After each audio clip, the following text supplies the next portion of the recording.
તમામ મિત્રોને all the best. Gujarat police PSI ASI અને કોન્સ્ટેબલ મોક ટેસ્ટ નંબર 35। કોઈપણ પ્રકારના સમયનો બગાડ કર્યા વગર શરૂ કરીએ આપણે પ્રશ્ન નંબર 1। નીચે આપેલ વિધાનોનો સત્ય જવાબ આપો। બરોબર છે। વિધાન નંબર 1, શણ એ બીજા ક્રમે આવતો ભારતનો મુખ્ય ઉદ્યોગ છે। વિધાન નંબર 2, શણની નિકાસમાં વિશ્વમાં બીજા ક્રમે છે ભારતનો। વિધાન નંબર 3, શણની કુલ ઉત્પાદનમાં આંધ્રપ્રદેશનો 90% ફાળો છે। બરોબર છે મિત્રો। તો અહીંયા પ્રશ્નનો સાચો જવાબ આવે ઓપ્શન નંબર એ, માત્ર 1 અને 2 સાચું છે। શણ એ બીજા ક્રમે આવતો ભારતનો મુખ્ય ઉદ્યોગ છે। શણની નિકાસમાં વિશ્વમાં ભારતનો બીજો ક્રમ છે। જ્યારે વિધાન નંબર 3 એટલે કે શણની કુલ ઉત્પાદનમાં 80% ફાળો પશ્ચિમ બંગાળનો છે, 10% ફાળો આંધ્રપ્રદેશનો છે અને અન્ય 10%માં બિહાર, ઉત્તર પ્રદેશ વગેરે રાજ્યો આવે છે। પ્રશ્ન નંબર 2, નીચે આપેલ વિદ્વાનોમાંથી રાજ્યશાસ્ત્રના પિતા તરીકે કોને ઓળખવામાં આવે છે? નીચે આપેલા વિદ્વાનોમાંથી રાજ્યશાસ્ત્રના પિતા તરીકે કોને ઓળખવામાં આવે છે? તો મિત્રો આ પ્રશ્નનો જવાબ આવે બી, એરિસ્ટોટલને। બરોબર છે। બી, એરિસ્ટોટલને રાજ્યશાસ્ત્રના પિતા તરીકે ઓળખવામાં આવે છે। પ્રશ્ન નંબર 3, કોઈપણ પ્રાચીન વસ્તુ 50,000 વર્ષ કરતાં પણ જૂનું હોય તો તેની ચોકસાઈ માટે કઈ પદ્ધતિનો ઉપયોગ થાય છે? કોઈપણ પ્રાચીન વસ્તુ 50,000 વર્ષ કરતાં પણ જૂનું હોય તો તેની ચોકસાઈ માટે કઈ પદ્ધતિનો ઉપયોગ થાય છે? તો મિત્રો અહીંયા પ્રશ્નનો જવાબ આવે બી, યુરેનિયમ ડેટિંગ પદ્ધતિ। બરોબર છે। યુરેનિયમ ડેટિંગ પદ્ધતિ। મિત્રો જો તમે ચેનલ ઉપર નવા હોય તો ચેનલને જરૂરથી સબસ્ક્રાઇબ કરી લેજો, કારણ કે અહીંયા ડેઇલી બેસિસ ઉપર જીસીઈઆરટી અને એનસીઈઆરટી બેઝ મોક ટેસ્ટ લેવામાં આવે છે। બરોબર છે। અને હા, આ મોક ટેસ્ટની નોટ જરૂરથી બનાવી લેજો। હવે આપણે જોઈએ પ્રશ્ન નંબર 4। નીચે આપેલ માહિતી અનુસાર જવાબ આપો। બરોબર છે। તો અહીંયા કેટલીક માહિતી આપેલી છે। 1, ઉત્તર ભારતમાં વરસાદ આધારિત ખરીફ પાક, જ્યારે દક્ષિણ ભારતમાં રવિ પાક અને ક્યારેક જાયદ પાક તરીકે પણ વવાય છે। 2, લગભગ બધા જ રાજ્યોમાં તેનું વાવેતર થાય છે। અને 3, આ પાકમાં સૌથી વધુ તેલનું પ્રમાણ હોય છે। દુનિયાના લગભગ દરેક દેશમાં ખાદ્ય તેલ તરીકે વપરાય છે। આ પાકની ભારત વિશ્વમાં સૌથી વધુ નિકાસ કરતો દેશ છે। બરોબર છે। તે અહીંયા પ્રશ્નનો જવાબ આવે સી, તલ। બરોબર છે મિત્રો। આ તમામ માહિતી તલ આધારિત છે। બરોબર છે। ત્યારબાદ હવે આપણે જોઈશું પ્રશ્ન નંબર 5। નીચે આપેલમાંથી અસત્ય જોડકા શોધી જવાબ આપો। બરોબર છે। તો અહીંયા એક તરફ તારીખ અને બીજી બાજુ તેની ઉજવણી કરતા દિવસો આપવામાં આવ્યા છે।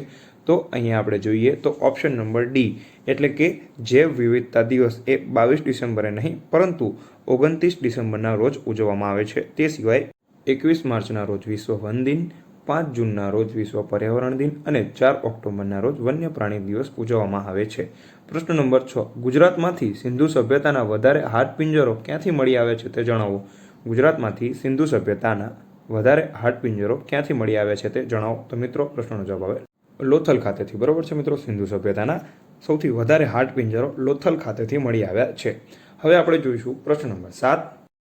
નીચે આપેલમાંથી કયું વિધાન સત્ય છે તે જણાવો। વિધાન નંબર 1, મદુરાઈ અને કાંચીના મંદિરોમાં ગોપુરમ આવેલા છે। વિધાન નંબર 2, સૌથી મોટું રથ મંદિર ધર્મરાજનું અને નાનું રથ મંદિર દ્રૌપદીનું છે। બરોબર છે। અને વિધાન નંબર 3, બૃહદેશ્વર મંદિર પલ્લવ વંશ દ્વારા બાંધવામાં આવ્યું હતું। તો અહીંયા પ્રશ્નનો જવાબ આવે ઓપ્શન નંબર સી, આપેલ 1 અને 2 સાચા છે। બરોબર છે। અહીં વિધાન 3 એ ખોટું છે, કારણ કે બૃહદેશ્વર મંદિર એ ચોલ વંશના સમયગાળા દરમિયાન રાજા રાજ પ્રથમ દ્વારા બંધાવવામાં આવ્યું હતું।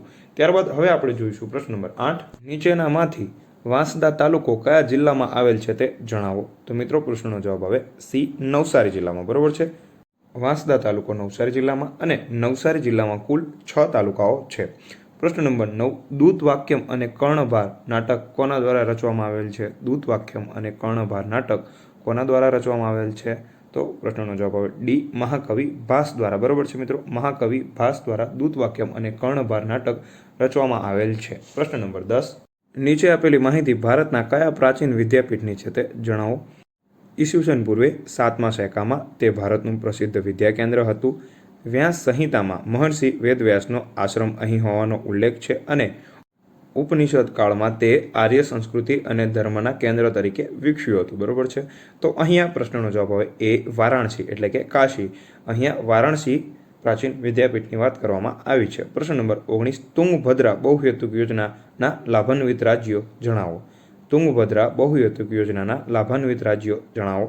તો પ્રશ્નનો જવાબ આવે ડી એટલે કે ઓપ્શન એ અને બી બંને કર્ણાટક અને આંધ્રપ્રદેશ તુંગભદ્રા બહુહેતુક યોજનાના લાભાન્વિત રાજ્યો છે। પ્રશ્ન નંબર 12 આપણા દેશમાં કયા વર્ષમાં હરિયાળી ક્રાંતિ થઈ હતી તે જણાવો.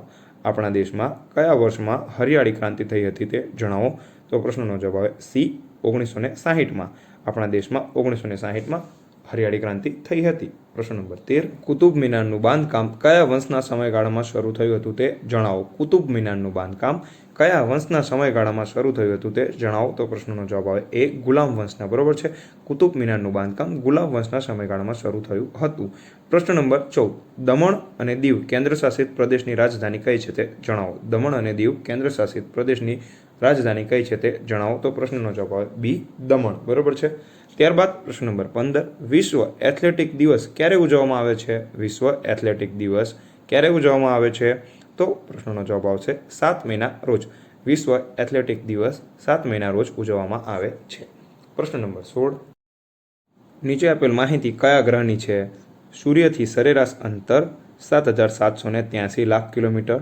સૂર્યથી સરેરાશ અંતર 7,783 લાખ કિલોમીટર. પરિક્રમણ સમયે 11.86 વર્ષ. પરિક્રમણ સમય 11.86 વર્ષ અને ધરીભ્રમણ સમય 9.9 કલાક. ધરીભ્રમણ સમય 9.9 કલાક. આ માહિતી કયા ગ્રહની છે તે જણાવો.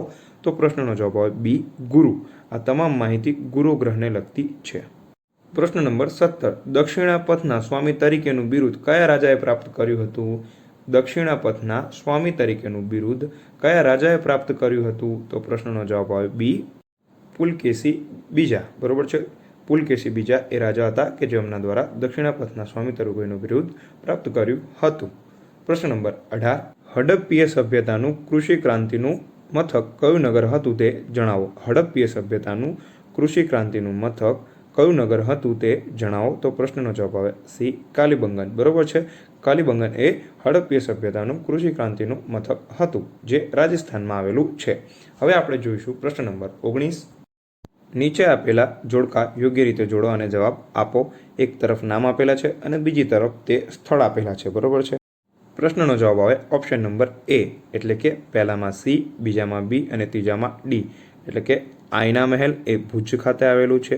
મણિ મંદિર જે મોરબી ખાતે આવેલું છે અને અમર પેલેસ જે વાંકાનેર ખાતે આવેલું છે. બરોબર છે. તો અહીંયા જોડકાનો યોગ્ય જવાબ થશે ઓપ્શન નંબર એ. પ્રશ્ન નંબર 20 આ પ્રશ્નનો જવાબ મિત્રો તમારે નીચે કોમેન્ટ બોક્સમાં આપવાનો છે. 20માંથી તમારે કેટલા સાચા પડે તે અમને જરૂરથી જણાવજો. પ્રશ્ન નંબર 20 મૌર્ય સમ્રાટ અશોકના ગુજરાતમાંથી કેટલા શિલાલેખ મળી આવ્યા છે તે જણાવો. મૌર્ય સમ્રાટ અશોકના ગુજરાતમાંથી કેટલા શિલાલેખ મળી આવ્યા છે તે જણાવો. આવા જ બીજા વિડીયોને જોવા માટે અમારી ચેનલને સબસ્ક્રાઈબ કરો, વિડીયોને શેર કરો, વિડીયોને લાઇક કરો અને તમારા ગવર્મેન્ટ એક્ઝામની તૈયારી કરતા મિત્રો સાથે વિડીયોને જરૂરથી શેર કરજો. જય હિન્દ, જય ભારત. આવનારી તમામ એક્ઝામ માટે તમને બધાને ઓલ ધ બેસ્ટ મિત્રો.